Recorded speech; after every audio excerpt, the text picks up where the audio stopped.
Hello there, my name is Anna Lundberg. I'm the founder of One Step Outside, author of Leaving the Corporate 9 to 5, and host of the Reimagining Success podcast.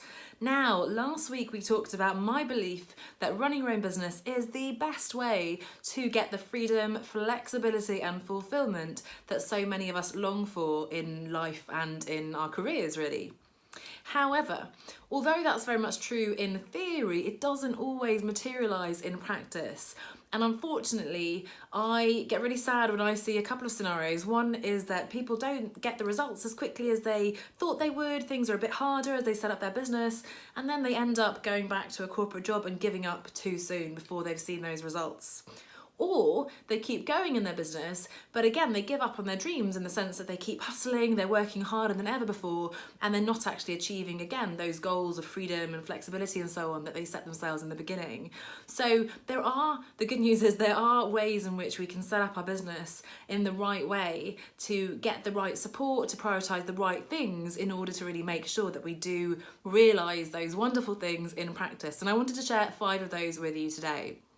So the first one has to be always define success, more specifically define your personal parameters. So what does freedom mean to you? What does flexibility mean? Really concretely in terms of the logistical parameters as to what are the hours you do and don't want to work. Do you want to be location independent, be able to work from home? What kind of freedom are we talking about? Creative freedom, physical freedom, whatever it might be, autonomy and so on. So really get clear on your personal criteria. And if you want to take it a step further, make sure you prioritise those criteria to understand what's non-negotiable, what's important but you could perhaps compromise, and what's nice to have, something that you work for in the long run but perhaps not an immediate priority, and you can actually put that aside for the moment to focus on those non-negotiables. So number 1 is define your parameters. Now number 2 is your ikigai. I'm a big fan of this concept. It comes from the Okinawan Islands in Japan, and it's really finding that fulfillment. So we talked about freedom, flexibility, but fulfillment, finding the meaning, your reason for getting out of bed in the morning. And that happens at the sweet spot where you're leveraging the skills and the strengths that you really want to be using, you're doing work that you really enjoy, that you love doing, that you're passionate about. You're making a difference in the world, you're doing something that the world really needs, and then because this is a business and not a charity or a hobby, you're also making money, so you're finding a way to monetize that.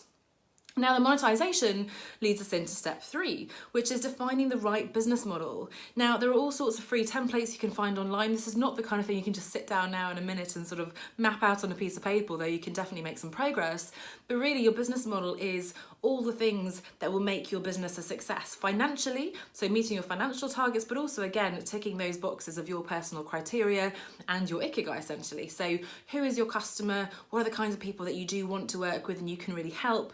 What are the packages, the products and services, the pricing, the marketing, the investment needed, and so on. So all the aspects of the business model that are going to make this work for you. And again, that's going to take some time, but I think it's really the biggest piece of the puzzle, and all these building blocks do need to build in to that bigger picture of success. Now, number 4 is translating all these beautiful ideas and criteria and plans and models into really practical boundaries. So you want to set yourself and stick to your boundaries.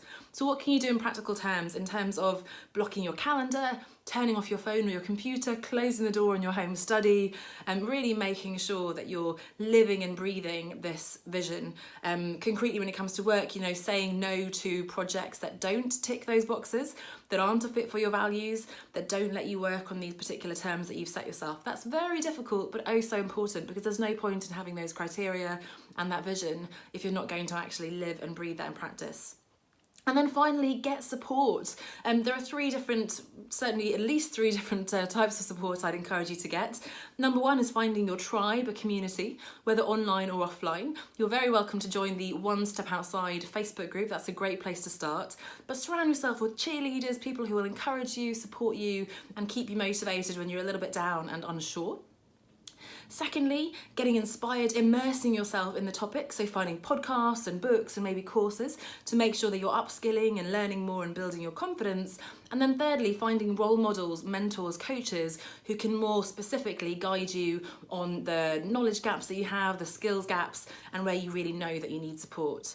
So those are my 5 tips for you. You might want to go back and listen again or check out the blog post that comes out later in the week, the podcast episode as well, where I go into those in more detail.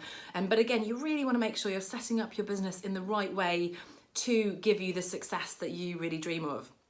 Now, the good news is we're going to be delving into the details of a few of these points in the coming weeks. There'll be much more to come, so do keep following along. And in the meantime, if you are considering leaving your corporate job, the 9 to 5, you want to set up your own business and you're not quite sure how you're going to set up the right business model, if there's certain skills gaps and knowledge gaps that you just want to fill and so on, I'd love to invite you to a clarity call with me. So you can book a free 30-minute session at onestepoutside.com/clarity call. That's onestepoutside.com/clarity call. And I'd love to chat with you about your ideas, get you sorted in terms of your different pieces of your puzzle and set you up in the right direction to begin with. Thanks so much for listening, and I will see you next week. Bye for now.